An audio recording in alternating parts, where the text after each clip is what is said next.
Jessie Herrero. Ah, Jessie. Bah, en tout cas, Jessie a l'air vraiment très sympa, très adorable. Ça a l'air d'être une fille super sympa.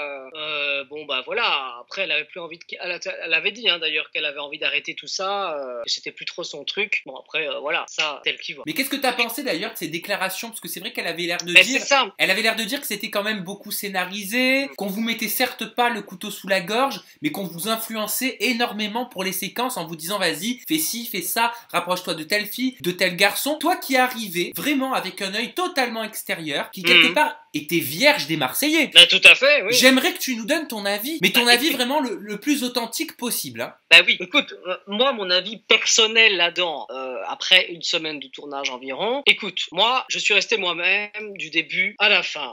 On m'a jamais demandé de faire des choses comme casser des couples, dire ça ou dire... voilà, si j'avais envie d'aller réveiller les filles comme à mes habitudes, bah, j'allais le faire. Si j'avais envie d'aller voir Jessica, j'allais le faire. Donc c'était pas scénarisé, il n'y a pas vraiment une scénarisation. Pour ma part, en tout cas, voilà, moi, j'ai été fidèle à ce que j'étais.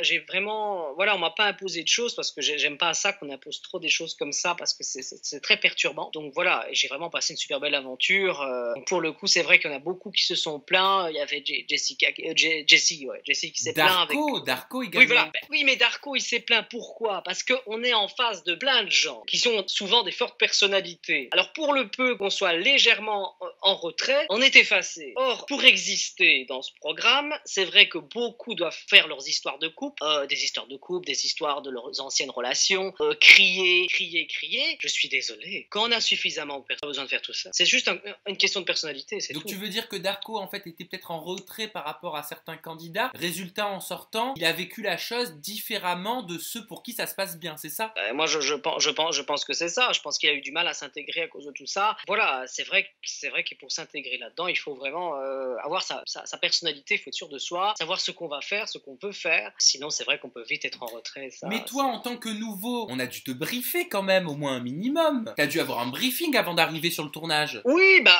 après c'est vrai qu'avant de rentrer dans la villa, on te briefe un minimum pour dire bah voilà, tu vas rentrer là-bas, t'ouvres la porte et ben voilà, et puis après bah tu prends l'accueil que tu vas avoir. Et après tu fais ce que tu veux, hein. Si t'as envie par exemple de chanter, si t'as envie de crier, voilà. Mais c'est bien de faire ce qu'on est, quoi. Ça c'est génial. Hein. Mais ce que tu veux dire, c'est qu'à aucun moment on t'a dit bah ce serait bien que t'ailles un peu dragouiller telle nana, ce serait bien que t'ailles créer des problèmes avec tel garçon. Ah ben non, finalement non, je te jure, c'est vrai, on me l'a même pas demandé. Donc ça c'est bien. Franchement, si on me l'avait demandé, je le saurais. Mais là, ça ne s'est pas passé du tout. Et j'ai pu faire ce que j'avais envie de faire spontanément. C'est ça qui est bien, la spontanéité, que c'est pas drivé, que ce soit toujours tout carré. Non, franchement, j'ai pu vraiment faire ce que j'avais envie de faire.